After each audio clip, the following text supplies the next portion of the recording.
Hi Akash గారు. Hello అండి. Hi. So అంటే ఫ్యూచర్‌లో మీ డ్యాడీ కూడా డైరెక్టర్ కాబట్టి మీరు కూడా డైరెక్టర్ అయ్యే ఛాన్సెస్ ఏమన్నా ఉన్నాయా? యా నేను ఆల్రెడీ ఒకసారి చెప్పానండి. But not any time soon. ఖచ్చితంగా ఐడియా అయితే ఉంది. ప్రాబ్లీ ఆఫ్టర్ కంప్లీట్ ఒక యాక్టర్గా కంప్లీట్గా సెటిల్ అయ్యాక definitely I'll direct 2-3 films. Okay. మీ ఇంట్లో మీకు బాగా సపోర్టింగ్ అంటే మీ ఫాదరా? మీ మదరా? ఎక్కువ సపోర్ట్ చేసేవారు లైఫ్ ఎండ్ వరకు? అంటే బేసిక్గా మమ్మీ సపోర్ట్ ఎక్కువ కనిపిస్తుంటుంది, డాడీ సపోర్ట్ ఎక్కువ కనిపించదు. బట్ డాడీ కూడా సపోర్ట్ చేస్తూనే ఉంటారు. ఆయన అంటే నేను ఎక్కువ మాట్లాడలేను డాడీతో, చాలా మొహమాటంగా చాలా భయంగా ఉంటాను డాడీతో. బట్ ఫ్రీగా మమ్మీని ఎక్కువ అడగగలను, ఎక్కువ సజెషన్స్ తీసుకోగలను. And my mom is always supporting me from the beginning. Yeah, so I have to say mom. Okay. డాడీతో మూవీస్ చేయకూడదని ఎందుకు డిసైడ్ అయ్యారు అసలు? అంటే ఇట్స్ నాట్ లైక్ చేయకూడదని కాదు, ప్రస్తుతానికి చేయొద్దని. బికాజ్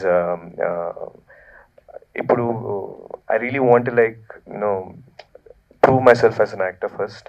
సోలోగా నా ఓన్ టాలెంట్ కొంచెం నేను ప్రూవ్ చేసుకున్నాక, అంటే పూరి జగన్నాథ్ కొడుకుతో ఒక సినిమా వేస్తున్నారని కాకుండా, నెక్స్ట్ టైం ఏదైనా సినిమా వేసేటప్పుడు పూరి జగన్నాథ్, ఆకాష్ పూరి ఇద్దరు కలిసి ఒక సినిమా వేస్తున్నారు అనేలాగా వినిపించడానికి ట్రై చేస్తున్నాను.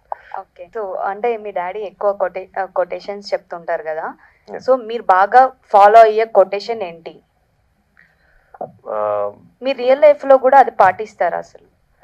యా, అంటే బేసిక్గా డాడీ పాడ్కాస్ట్లో అసలు ఇమ్మెన్స్ క్రేజ్ వచ్చిందండి. బట్ కొన్ని పాయింట్స్ అయితే నేను బాగా దేవుణ్ణి నమ్ముతాను, డాడీ నమ్మరు. సో కొన్ని పాయింట్స్కి నేను కొంచెం అగేన్స్ట్గా ఉంటాను. కానీ బట్ ఆయన గైడెన్స్ అన్ని నేను బాగా సీరియస్గా తీసుకుంటాను. బట్ మీరు అన్నట్టుగా any one guidance that I always follow is that, నేను హీరోగా లాంచ్ అవ్వక ముందు డాడీ నాకు ఇచ్చిన ఒకే ఒక్క సజెషన్, నేను అది ఇప్పటికీ గుర్తుపెట్టుకుని ఉంటాను. ఆయన చిరంజీవి గారి గురించి ఒక చిన్న ఎగ్జాంపుల్ ఇచ్చారు. డాడీ ఒకసారి మాట్లాడుతుంటే, అరే చిరంజీవి గారు చాలా సినిమాలు చేశారు, కొన్ని సినిమాలు హిట్ అయ్యాయి, కొన్ని సినిమాలు ఫ్లాప్ అయ్యాయి, బట్ ఆయనకి ఏ సినిమాకి ఒక యాక్టర్గా ఎప్పుడు బ్యాడ్ నేమ్ తెచ్చుకోలేదు.